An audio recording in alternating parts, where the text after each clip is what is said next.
بسم الله الرحمن الرحيم كرمي مولى النعم هادي الأمم لشريعته ذلك الكتاب لا ريب فيه এই সেই কিতাব যাতে কোনো সন্দেহ নেই।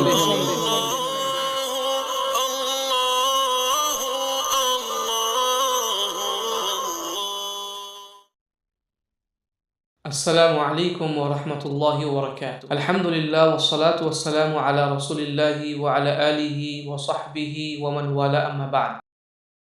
قال الله سبحانه وتعالى في القرآن المجيد والفرقان الحميد إنا أعطيناك الكوثر فصل لربك وانحر إن شانئك هو الأبتر। সম্মানিত দর্শক মণ্ডলী, দর্শে কোরআনের এই দর্শে আপনাদের সকলকে স্বাগতম জানাই। ইতিপূর্বে আমরা কোরআনে কারিমের কয়েকটি ছোট ছোট সূরা নিয়ে আলোচনা করেছিলাম। তার অর্থ, তার প্রেক্ষাপট এবং তার সামান্য ব্যাখ্যা ও বিশ্লেষণ আপনাদের সামনে উপস্থিত করার আমরা চেষ্টা করেছিলাম। এবং এই কথা বারবার আমি বলেই আসছি যে কোরআনে কারিম আল্লাহ সুবহানাহু ওয়া তাআলার সর্বশেষ এবং চূড়ান্ত বাণী, যা বোঝা অনুধাবন করা প্রত্যেক মুসলমানের জন্য অপরিহার্য বিষয়। এই জন্য আমাদের এই আয়োজন, যাতে এই ছোট্ট আয়োজনের মাধ্যমে যদি আমরা কিছু সংখ্যক মুসলমানকে হলেও কোরআনে কারিমের নিকটবর্তী করতে পারি এবং তাদের নিকটে কোরআনে কারিমের পেগাম, তার বার্তা পৌঁছাতে পারি। এর পূর্বে আমরা সূরা কাফিরুন নিয়ে এবং তার পূর্বে সূরা ইখলাস নিয়ে এবং অন্যান্য সূরা নিয়ে আলোচনা করেছিলাম। সূরা কাফিরুন, যা আমরা এর পূর্বে আলোচনা করেছিলাম, অত্যন্ত গুরুত্বপূর্ণ একটি সূরা। বিশেষ করে তার ফজিলত রয়েছে। রাসূলুল্লাহ সাল্লাল্লাহু আলাইহি ওয়াসাল্লাম ফজরের নামাজে সূরা কাফিরুন প্রথম রাকাতে পড়তেন এবং দ্বিতীয় রাকাতে সূরা ইখলাস পাঠ করতেন। এরকমভাবে তাওয়াফের 2 রাকাতেও রাসূল সাল্লাল্লাহু আলাইহি ওয়াসাল্লাম এই দুটি সূরা পাঠ করতেন।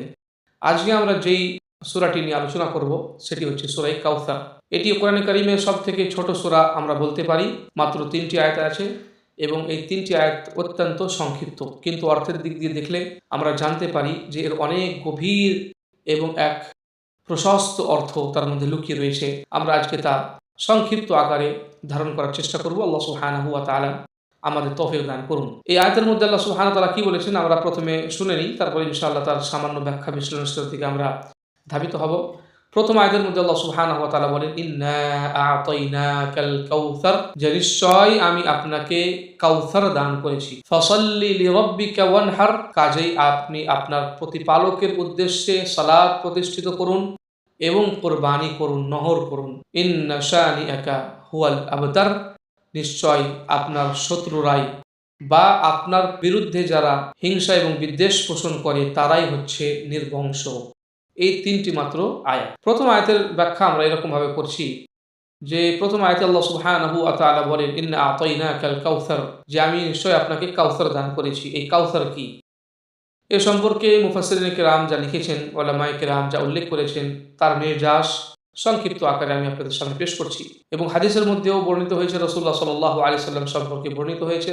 সাহাবা কিরাম বলেন যে একদা রাসূলুল্লাহ সাল্লাল্লাহু আলাইহি সাল্লাম মসজিদের মধ্যে তিনি কিছুটা তন্দ্রা পেলেন, ঘুমিয়ে গেলেন। তারপরে তিনি মাথা উঠিয়ে আমাদেরকে সম্বোধন করলেন হেসে মুখে। আমরা বললাম যে আল্লাহ রাসূল সাল্লাল্লাহু আলাইহি সাল্লাম, আপনার সাথে কি হয়েছে? রাসূলুল্লাহ সাল্লাল্লাহু আলাইহি সাল্লাম বললেন, আমার উপর একটি সূরা অবতীর্ণ হয়েছে, যে সূরার কারণে আমি অত্যন্ত আনন্দিত। তারপরে রাসূলুল্লাহ সাল্লাল্লাহু আলাইহি সাল্লাম এই সূরাটি পাঠ করলেন, ইন্না আ'তাইনাকাল কাউসার। এবং সাহাবা কিরাম রিদওয়ানুল্লাহি আলাইহিম আজমাইনদেরকে জিজ্ঞাসাবাদ করলেন, তোমরা কি জানো যে এই কাউসার কি, যা আল্লাহ তাআলা আমাকে দান করেছেন, যার ওয়াদা এবং প্রতিশ্রুতি আল্লাহ সুবহানাহু ওয়া তাআলা আমাকে দান করেছেন? সাহাবা কিরাম রিদওয়ানুল্লাহি আলাইহিম আজমাইন, তাদের অভ্যাস ছিল যে যেই বিষয়ে তারা জানতো না সঙ্গে সঙ্গে তারা স্বীকার করে বলতো, আল্লাহু ওয়া রাসূলুহু আ'লাম, যে আল্লাহ এবং তার রাসূলই বেশি ভালো জানেন।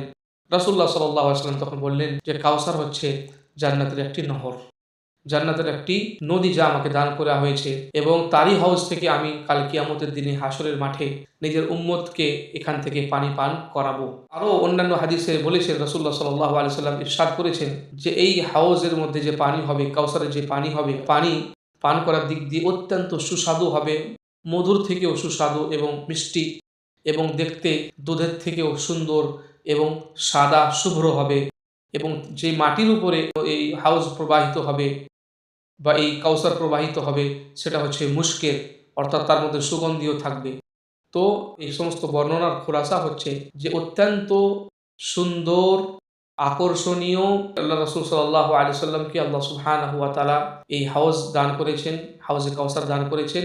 এবং এখানে একটি বিষয় যা উল্লেখযোগ্য সেটা হচ্ছে যে হাউজ এটা হচ্ছে হাশরের মাঠে যা রাসূলুল্লাহ সাল্লাল্লাহু আলাইহি সাল্লামকে দান করা হবে, এবং কাউসার হচ্ছে একটি নদী যা জান্নাতের মধ্যে প্রবাহিত। এবং হাউজ এবং কাউসার দুটো কিন্তু ভিন্ন ভিন্ন জিনিস, যদি অনেক মানুষ হাউজে কাউসারকে একই মনে করে। তো হাউজ আলাদা এবং কাউসার আলাদা। কাউসার হচ্ছে একটি জান্নাতি নদী যা জান্নাতের মধ্যে প্রবাহিত, এবং এই হাউজ বিশেষভাবে রাসূলুল্লাহ সাল্লাল্লাহু আলাইহি সাল্লামকে হাশরের মাঠে দেওয়া হবে নিজের উম্মতকে পানি পান করানোর জন্য, এবং এখানে পানি সরবরাহ করা হবে কাউসার থেকে। এই জন্য বলা হয় হাউজে কাউসার, অর্থাৎ কাউসারের হাউজ। তো এখানে যে পানি পান করাবেন রাসূলুল্লাহ সাল্লাল্লাহু আলাইহি সাল্লাম, তো তার পানির পাত্রগুলো এত বেশি সংখ্যায় হবে, হাদিসের মধ্যে বর্ণিত হয়েছে রাসূলুল্লাহ সাল্লাল্লাহু আলাইহি সাল্লাম বলেন যে মনে হচ্ছে আকাশের নক্ষত্র রাজির মতো, যতগুলো নক্ষত্র আছে ততগুলো ওখানে পাত্র থাকবে। এরকম অধিক মাত্রায় পাত্রের ব্যবস্থা আল্লাহ সুবহানাহু ওয়া তাআলা করবেন, এবং সেই পাত্রগুলোতে রাসূলুল্লাহ সাল্লাল্লাহু আলাইহি সাল্লাম মূলত নিজের উম্মতকে পানি পান করাবেন।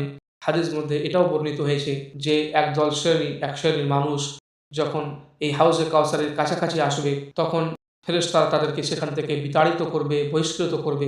আমি তখন বলবো যে এরা তো আমারই উম্মতেরই লোক, আমি তো তাদের আলামত দেখে চিনতে পারছি। তখন ফেরেশতারা বলবেন যে আল্লাহর রাসূল আপনি জানেন না আপনার পরে এরা দিনের মধ্যে কতটা পরিবর্তন করেছিল এবং নব উদ্ভাবন করেছিল। তখন আমি বলবো সুহকান সুহকান লিমান গায়্যারা বাদি, যে আমার পরে আমার দিনের মধ্যে যারা নিজের মতো করে দিন গড়ে নিয়েছিল, নব আবিষ্কার করেছিল, নব উদ্ভাবিত বিষয় নিয়ে এসেছিল, তারা দূর হও, তাদের সাথে আমার কোনো সম্পর্ক নেই। তো এই সমস্ত বিবরণ থেকে আমরা বুঝতে পারি যে কাউসার এটা কি, যা রাসূলুল্লাহ সাল্লাল্লাহু আলাইহি সাল্লামকে আল্লাহর পক্ষ থেকে দান করা হয়েছিল।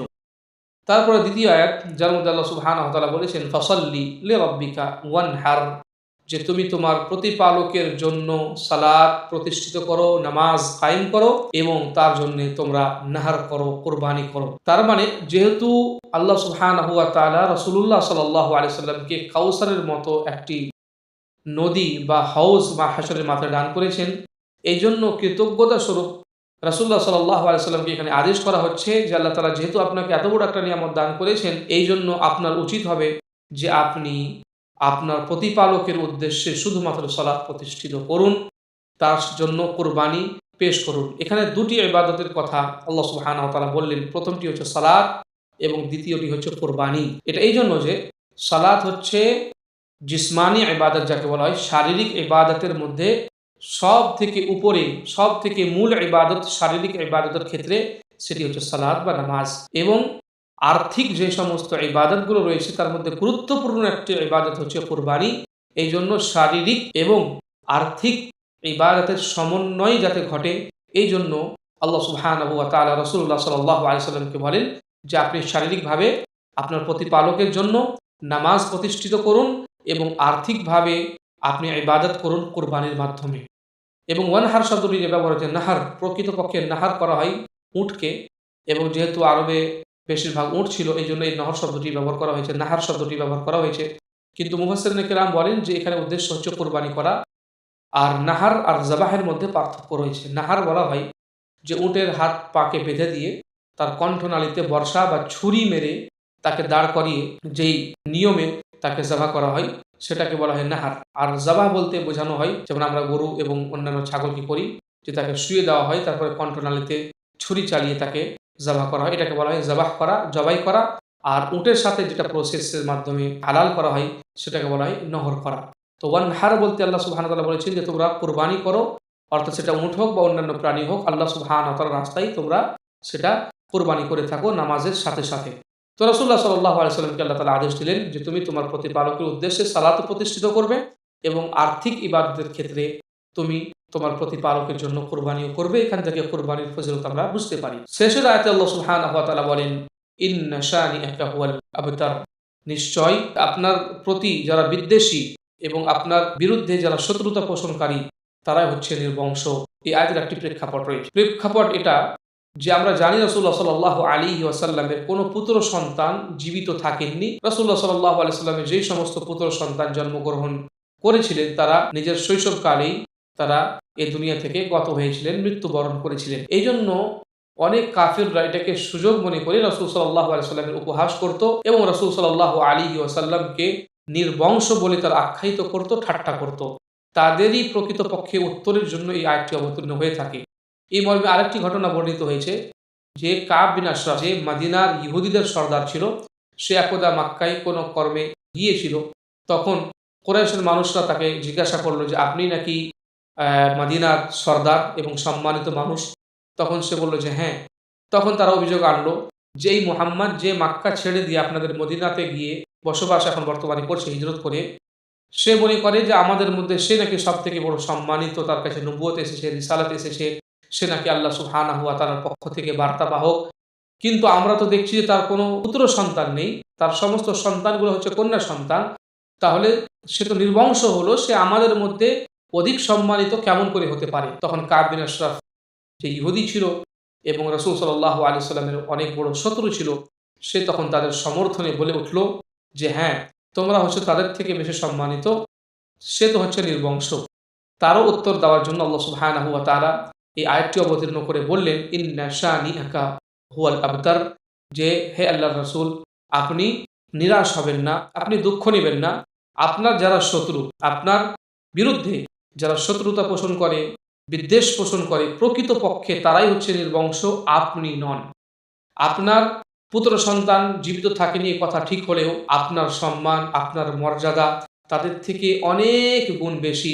তার সাথে সাথে আমরা এটাও জানি যে রাসূল সাল্লাল্লাহু আলাইহি ওয়াসাল্লামের যেই মেয়ে সন্তানগুলো ছিল, সেখান থেকে যে বংশ চলে এসেছে সেটা কিন্তু কিয়ামত পর্যন্ত আল্লাহ সুবহানাহু ওয়া তাআলা তাকে সুরক্ষা দান করেছেন। এই দিক দিয়ে যদি দেখা যায় তাহলে রাসূল সাল্লাল্লাহু আলাইহি ওয়াসাল্লাম প্রকৃতপক্ষে নির্বংশই ছিলেন না, তাকে নির্বংশ বলাই যাবে না। দ্বিতীয় কথা হচ্ছে যে রাসূল সাল্লাল্লাহু আলাইহি ওয়াসাল্লামের যে রুহানি আওলাদ, রাসূল সাল্লাল্লাহু আলাইহি ওয়াসাল্লামের আত্মাধিক যে সমস্ত সন্তান সন্ততি, অর্থাৎ রাসূল সাল্লাল্লাহু আলাইহি ওয়াসাল্লামের উম্মত, সেটা তো কিয়ামত পর্যন্ত জারি আছে এবং এত বেশি সংখ্যায় আছে যে যে কোনো নবীর উম্মতের থেকে রাসূলুল্লাহ সাল্লাল্লাহু আলাইহি ওয়াসাল্লামের উম্মতের সংখ্যা বেশি। এই জন্য আল্লাহ সুবহানাহু ওয়া তাআলা রাসূলুল্লাহ সাল্লাল্লাহু আলাইহি ওয়াসাল্লামকে সম্বোধন করে বললেন, ইন্না শানিআকা হুয়াল আবতার, যে যারা আপনাকে নির্বংশ বলে তারাই প্রকৃতপক্ষে নির্বংশ, আপনি নির্বংশ নন।